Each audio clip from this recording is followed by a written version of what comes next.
नमस्कार दोस्तों, स्वागत करता हूं तंत्र मंत्र ज्ञान चैनल में। दोस्तों, मैं आज इस वीडियो में आपको बताऊंगा किसी भी देवी देवता से बात कैसे करें। दोस्तों, मैं इस वीडियो में ये जानकारी देने वाला हूं। तो दोस्तों चलिए बताता हूं, किसी के चमत्कार या तथास्तु कह देने से हम सब पावन कैसे बन सकते हैं। उसके लिए स्वयं कर्म करना पड़ेगा। आरती में देवी देवताओं के सक्षम खड़े होकर हम प्रतिदिन कहते हैं, विषय विकार मिटाओ और पाप हरो देवा। तो वार वार कहने मात्र से विकार, कर्म, क्रोध, लोभ, मोक्ष और अहंकार कभी मिट नहीं सकते। दोस्तों, आपसे मेरी रिक्वेस्ट है, वीडियो को लाइक और चैनल को सब्सक्राइब कर लें। नोटिफिकेशन बेल पर घंटी के निशान पर दबाकर क्लिक करें। जब भी मैं कोई नई वीडियो अपलोड करूं तो उसका नोटिफिकेशन आप तक आसानी से पहुंच सके। देवी देवता से मांगने का ये सही तरीका। तो दोस्तों, देवी देवता से मांगने का सही तरीका क्या है?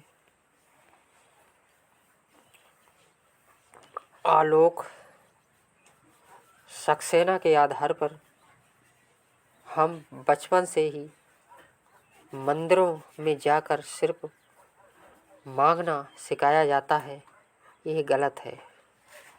जब आरती में हम रोजाना कहते हैं, तुम मात पिता हम बालक तेरे, तो फिर मांगना किससे? माता पिता से। लेकिन लेने का पूर्ण अधिकार तो हर बच्चे का होता है। जिस पर लेने का अधिकार है, यानी जो देने वाला है, उसे तो मांगने की जरूरत नहीं है, जरूरत नहीं पड़नी चाहिए। माता पिता की संपत्ति का वारिस तो बच्चे ही होते हैं, अन्य कोई नहीं होता। तो फिर माता पिता से मांगने की लालसा से ज़्यादा उनसे पाने का भरोसा होना चाहिए।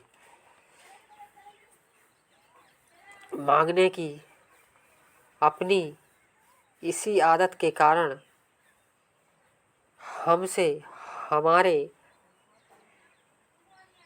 बच्चे भी सीख जाते हैं और कहते हैं, हे भगवान तू हमें पास कर दे, हे भगवान तू मेरा बिगड़ा हुआ काम बना दे, तो मैं इतने का प्रसाद चढ़ाऊंगा। सर्वशक्तिमान परमात्मा परमपिता यानी स्वयं भगवान को भला हम दे ही क्या सकते हैं। और फिर आपने माता पिता के साथ ऐसा व्यवसायी रिश्ता रखना चाहिए। उचित परमात्म ज्ञान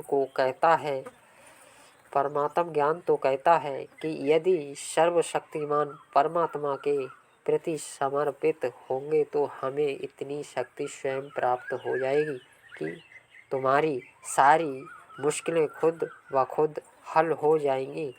और वैसे भी परमात्मा से योग लगा कर तो सफलता पाना हमारा जन्म सिद्धि अधिकार है। परमात्मा का प्यार तो सर्व संबंधों में है। वह माँ भी है और पिता भी। ऐसे में पूर्ण निश्चिंतता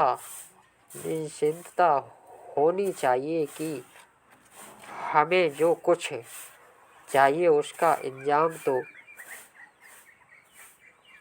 उन्हें ही करना चाहिए। भगवान यानी माता पिता के पास जो अद्वितीय गुण हैं, वह सब विरासत में हमें भी मिलते हैं। ज़रूरत है बस उन्हें अपने अंदर चार्ज करने की, जागृत करने की, जो कि योग द्वारा ही संभव है और कोई तरीका नहीं है। कहते हैं, हे पतित पावन आओ और आकर हमको पावन बनाओ। हमें तो भगवान बनने की कामना करनी चाहिए। दूसरी बात ये भी है कि पावन होने का रास्ता मिल भी जाए तो क्या होगा, चलना तो खुद ही पड़ेगा। किसी के चमत्कार या तथास्तु कह देने मात्र से हम सब पावन कैसे बन सकते हैं? उसके लिए स्वयं कर्म करना पड़ेगा। आरती में देवी देवताओं के सक्षम खड़े होकर हम प्रतिदिन कहते हैं विषय विकार मिटाओ पाप हरो देवा। तो बार बार कहने मात्र से विकार, काम और क्रोध, लोभ, मोक्ष और अहंकार कभी मिट नहीं सकते। उन्हें तो स्वयं अपनी दृढ़ संकल्प शक्ति के द्वारा ही मिटाना पड़ता है। यह कार्य स्वयं करना पड़ता है। ये किसी के लिए कोई दूसरा नहीं कर सकता। विकारों को मिटाने के लिए हमें अपना पुरुषार्थ तो करना ही पड़ेगा। तभी विकार मिटाओ कारण के अपने विकार मिटाओ तो नितांत व्यक्तिगत विषय है। लोग इतने स्वार्थ हो चुके हैं कि देवी देवताओं के मंदिरों से लेकर महापुरुषों व योगियों की समाधियों पर जाकर उनसे भी केवल मांगना चाहते हैं। उनके पास पहुंचते ही मांगना शुरू कर देते हैं, मन्नतें मांगते हैं। ये मांगते हैं मेरा ये कार्य, मेरा वह कार्य पूरा कीजिए। जबकि वहाँ जाकर हमें ये शिक्षा लेनी चाहिए कि हमारे मंदिरों में प्रतिष्ठित देवी देवता आखिर कैसे इतने पवित्र बने जो आज उनकी पूजा होती है। हम भी पवित्र रखना सीखें, पवित्र रहना सीखें। महापुरुषों, साधु, सन्यासियों, बाबाओं, गुरुओं आदि की समाधि पर जाकर हमें सीखना चाहिए कि हमें इन जैसा महान बनना है। हमें भी इनकी तरह परमात्मा परमपिता से योग लगाकर पावन बनना है। परमपिता परमात्मा से योग लगाकर पावन बनना है। तो भक्तों, यही थी मेरी जानकारी। नेक्स्ट वीडियो में नई जानकारी में फिर मिलूँगा। नमस्कार। जय दुर्गे माँ भवानी, सर्व देवी देवता।